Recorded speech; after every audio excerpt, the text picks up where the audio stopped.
uTeko Modise waduma kakhulu ku-Orlando Pirates, kodwa ku-Orlando Pirates udumo lakhe alizange lize ukuthi akwazi ukuwina ama-trophies for i-team. Yingakho abaningi banokumgxeka bathi ku-Orlando Pirates akenzanga lutho, but ku-Orlando Pirates kula waziveza khona ukuthi uTeko Modise ugeneral ngempela, yabo. So ukhulume indaba yokuthi ama-footballers noma abadlali bebhola bala eSouth Africa bathola ama-contracts angconywana mebefika kumnyaka mhlampe around 28 29. So uchaza indaba yokuthi-ke uthola ukuthi lapho uthenga indlu ya 3 million usuna 28 29 uyikhokhela mhlampe 40 to 45,000 ngenyanga. Uthola ukuthi ibond vele la 20 years okumele ubhadale 40,000 20 years, yabo. Uthi uyafika kumnyaka u32 na-ke so uyaretire ke lapho. So usabhadale nje u5 years kuphela kule bond leli, so sokumele manje umuvele mhlampe mona 32 umuvele ku-team LS. Uthola ukuthi vele kuMamelodi Sundowns noma ku-team enkulu boyidlalela bohola 300,000, yabo. And then thola ukuthi uya ku-Chippa United laba kunika khona 100,000. So uzosustaina kanjani noma uzokwazi ukuziphilisa kanjani from 300,000 to bani 200,000? So sokumele ukhathe izinto eziningi like lezi zinto lezi bowuzidinga okwazi ukuzisacrifice. Kulula kakhulu ukuthi like umuntu ongaphandle ajaje ama-soccer players, because mawuhola imali eningi kakhulu kumele vele ukwazi ukuziphilisa impilo engcono. Kodwa kumele uhlakaniphe phela, kusho ukuthi ama-soccer players isikhathi esiningi amanye awabheki awa-calculate izinto ukuthi okay mangenza into kanje nekanje ngizophelela lapha. But uTeko Modise ukushilo ukuthi singawagxeki ama-player, futhi lowo muntu loyo mefuna ukuthenga imoto enkulu akayithenge lowo moto enkulu, mefuna ukuhlala endlini enkulu akahlala endlini enkulu, in spite of ukuthi maybe behola u300,000 mase yahola u100,000.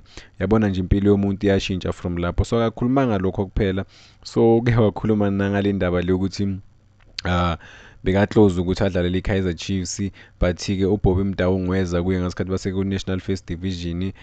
Athi umfuna ku-Kaizer Chiefs, ukuthi waye excited kakhulu ukuthi kune-chance ukuthi adlalele iKaizer Chiefs, but-ke uthi kwaphela boma 6 months uBobby Mdaung azange asabuyela kuye azokhuluma naye, njengoba wayemthembisile ukuthi okay wena ngikudinga ku-Kaizer Chiefs, yabo.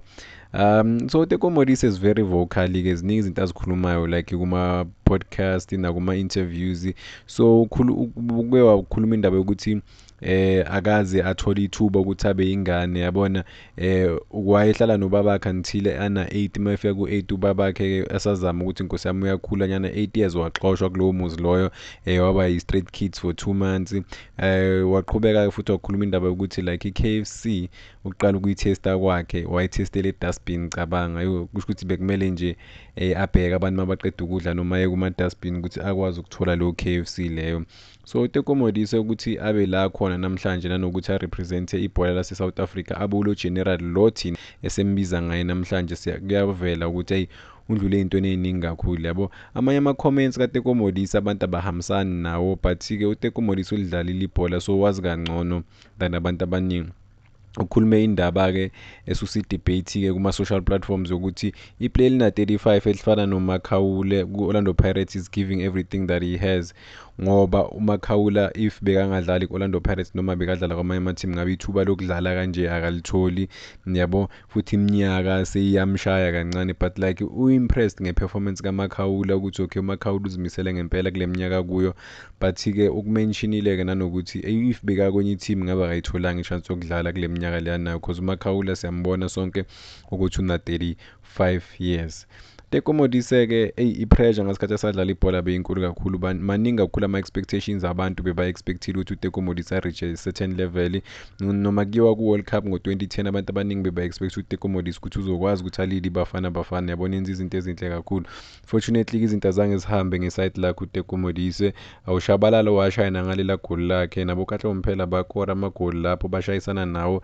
Fortunately kule tournament azange benze kahle, but i-pressure for uTeko Modise beyinkulu kakhulu because sonke sasilazi italent lakaTeko Modise, sasicabanga ukuthi uzokwazi ukuthi ayithwale iBafana, kanti i-World Cup it's a different ball game, inzima kakhulu i-World Cup, yabo. But-ke ya njengoba ngishilo ukuthi uTeko Modise wazi kangcono this season-ke uloke ubackup ucoach we-Kaizer Chiefs uNabi ukhulumile earlier on ukuthi i-Kaizer Chiefs kumele iwine icup this season, kumele ilwine ngempela ayina option yabo. So kunesikhathi bagcina ukwina icup, i-team enkulu njenge-Kaizer Chiefs ukuthi ingalwini icup, so bayadeserve ukuthi baliphakamise icup this season. But sobona ukuthi bazokwazi ukulwina na icup ngoba nge-10 May bodlala ne-Orlando Pirates lena eThekwini bodlalela yona-ke i-final ye-Nedbank Cup. Sobona ukuthi i-Kaizer Chiefs versus Orlando Pirates izohamba kanjani. But-ke nje masilandela uTeko Modise in terms of ibhola, ziningi izinto azimentionayo ngoba une-knowledge ngempela yebhola more than an average person. So uye umuntu okumele simlalele ngempela mekhuluma ngoba wazi kangcono compared to abantu abaningi laba basi-analyzela ibhola yabo. Wazi ibhola egroundini, ulazi nangaphandle, ama-experiences wakhe nje webhola. He went through so many things. Bekukhona la uTeko Modise kuthiwa is the highest paid South African player, but-ke imali uyayimosha, akayiphathi kahle ngoba baningi kakhulu abantu babembhekile ukuthi okay uTeko uzoba mkhulu, uzoba kanjani kanjani, izinto zakhe zizohamba kanjani. Unfortunately uTeko akazange ukuba ne-big career that much. Mangithi big career ube nayo eSouth Africa, but kuningi beku-expected from uTeko Modise ukuthi akushape and then abe yileyo nto leyo, yabona izinto ezinjalo. But-ke uTeko Modise kwafuneka e-England, awufuna nje ama-team amaningi, kuthiwa-ke Orlando Pirates yamblocka ukuthi ahambe ayelena phesheya, yabo. So yeah, but uTeko Modise before bekathi ufuna ukubona nje i-final ya last year Nedbank Cup, i-Pirates versus Mamelodi Sundowns, ngoba le fixture lena sokuyiyo the biggest fixture ku-South African football, and siyawabona ama-team way-2 ne-Orlando Pirates ne-Sundowns ukuthi bakompithe kahle ku-CAF Champions League, bakwazile bo-2 ukureach ama-semi-finals-ke, but i-Orlando Pirates bayinokha out, i-Sundowns yiyo yodlala ama-finals. So uyasho ukuthi okay woyithula ama-team lawa ay-equally good, so bekafisa ukuthi i-Nedbank Cup kube Orlando Pirates versus Mamelodi Sundowns, but akwenzekalanga. Manje i-Nedbank Cup kuyodlala iSoweto Derby, ama-2 Soweto Giants kulana i-Kaizer Chiefs elidinga ngempela icup. Orlando Pirates seyinalo icup this season, but-ke nayo ngeke ivume nje ukushawa, yabo. Kumele ilithathe ngempela ngapha ne-Kaizer Chiefs kumele ilithathe. Sobona ukuthi sizohamba kanjani izinto eMoses Mabhida ngeyi-10.